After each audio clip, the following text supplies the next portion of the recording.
പ്രിയമുള്ളവർ, SARമായി ബന്ധപ്പെട്ട് അത്ര ഗൗരവതരമല്ലാത്തതും എന്നാൽ ഉപകാരപ്രദമായ ഒരു വിഷയം സൂചിപ്പിക്കാനാണ് ഈ വീഡിയോയിൽ വന്നിട്ടുള്ളത്. SARൻ്റെ കരട് പട്ടിക പുറത്തിറങ്ങി കഴിഞ്ഞു. ഇനി ഫെബ്രുവരി അവസാന ആഴ്ച ആകുമ്പോഴേക്ക് SARൻ്റെ ഫൈനൽ പട്ടിക പുറത്തിറങ്ങാൻ പോകുന്നതേ ഉള്ളൂ. ഇങ്ങനെ പുറത്തിറങ്ങുന്ന ഈ 2026 SAR പട്ടികയായിരിക്കും ഭാവിയിലേക്കുള്ള പുതിയ SARൻ്റെ ബേസ് എന്ന് പറയുന്നത്.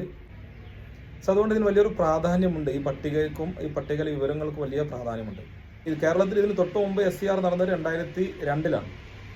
2002-ലെ SARനെ അടിസ്ഥാനമാക്കിയാണ് ഇപ്പോൾ നിലവിലെ SAR പരിശോധനകൾ നടന്നത്.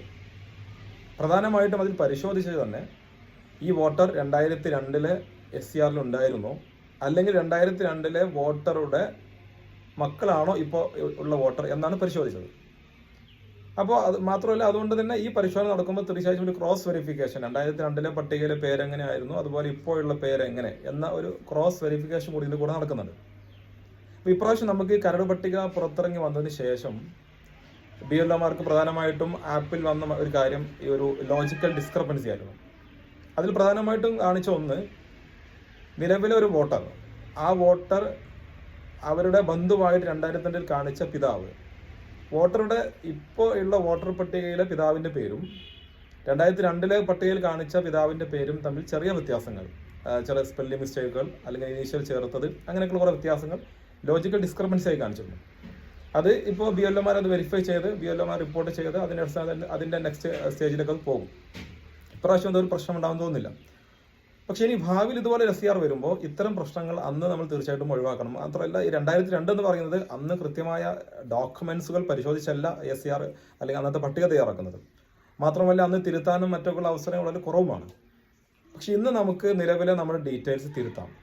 അപ്പോൾ ഇപ്പോൾ നമ്മൾ നിലവിൽ ഇപ്പോൾ വന്ന കരട് പട്ടികയിൽ പലരുടെ പേരുകളും ഇനീഷ്യൽ ഇല്ലാതെ അല്ലെങ്കിൽ അതുപോലെ തന്നെ ചെറിയ ചെറിയ സ്പെല്ലിംഗ് മിസ്റ്റേക്കുകൾ കൂടിയൊക്കെയാണ് വന്നിട്ടുള്ളത്. അപ്പോൾ കഴിയുന്നവർക്ക്, ചെയ്യാൻ പറ്റുന്നവർക്ക് അത്തരം പേരുകൾ നമ്മുടെ ആസ് പെർ റെക്കോർഡ്സ് നമ്മൾ ക്ലിയർ ആക്കി വെച്ചാൽ ഇനി ഈ SARന് ശേഷം ചേർക്കപ്പെടുന്ന നമ്മുടെ മക്കൾ അല്ലെങ്കിൽ നമ്മുടെ മറ്റു ബന്ധുക്കൾ അവർ ഇനി അടുത്തൊരു SARന് വിധേയമാകുമ്പോൾ അന്ന് ഇതുപോലെ ഒരു ക്രോസ് വെരിഫിക്കേഷൻ വരുന്ന സമയത്ത് അവരുടെ രേഖകളിലെ പിതാവിൻ്റെ പേര് അല്ലെങ്കിൽ മാതാവിൻ്റെ പേര് ഈ 2026 SARലെ പേരും വ്യത്യാസമില്ലാത്ത രീതിയിൽ ഒരുപക്ഷെ നമ്മൾ ആക്കി വെച്ചാൽ വളരെ നല്ല കാര്യമായിരിക്കും എന്നൊരു അഭിപ്രായം എനിക്കുണ്ട്. പക്ഷെ ഇങ്ങനെ പറയുമ്പോഴും ഒരു പ്രശ്നം എന്ന് വെച്ചാൽ നമ്മുടെ പേര് ഇപ്പോൾ നമ്മുടെ റെക്കോർഡ്സിലെ പേരും മക്കളുടെ റെക്കോർഡ്സിലെ പേരും വ്യത്യാസമാണെങ്കിൽ അത്തരം കേസുകൾ ബുദ്ധിമുട്ടുണ്ട്. അവർ വീണ്ടും അത് കറക്റ്റ് ചെയ്ത് പിന്നീട് സമയത്ത് ചെയ്താൽ മതിയാവും. അതുപോലെ തന്നെ ഇവിടെ നമ്മുടെ പലർക്കും ഇപ്പോൾ ഈ ഒരു വിഷയം പറയുമ്പോൾ പ്രശ്നം, പല റെക്കോർഡ്സിലും പല പേരുകളാണ്. അപ്പോൾ അങ്ങനെയുള്ളവരും അതെല്ലാം ഒരുപോലെ ആക്കുന്നത് നന്നായിരിക്കും.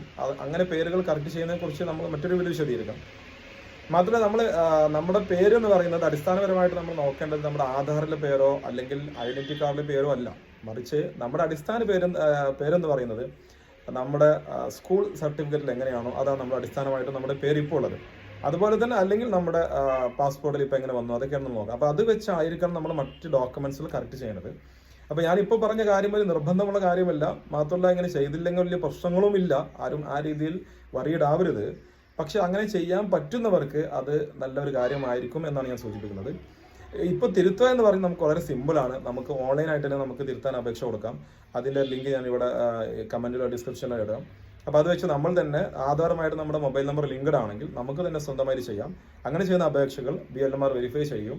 അത് പ്രകാരം ഇനി വരുന്ന ഫൈനൽ പട്ടികയിൽ നമ്മുടെ പേര് കറക്റ്റ് ചെയ്താൽ അത് തീർച്ചയായിട്ടും ഉപകാരപ്പെടും എന്നതാണ് ഞാൻ സൂചിപ്പിക്കുന്നത്. Okay, thank you.